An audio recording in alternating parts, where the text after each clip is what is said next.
You gotta hear this out.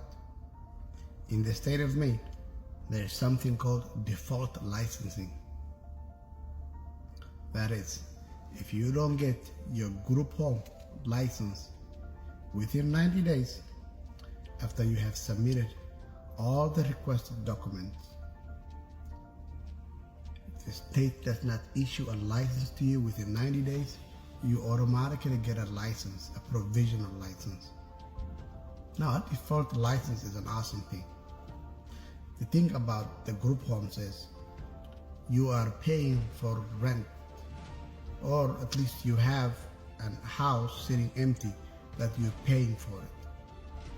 So when you sit around with an empty property that's ready to be licensed, that's very, very detrimental to the provider, which is why you end up with shortages in providers.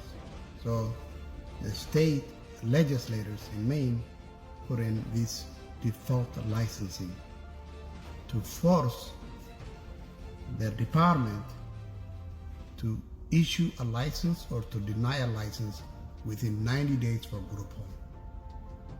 That's a great thing for any business who is concerned about the cost of sitting idle.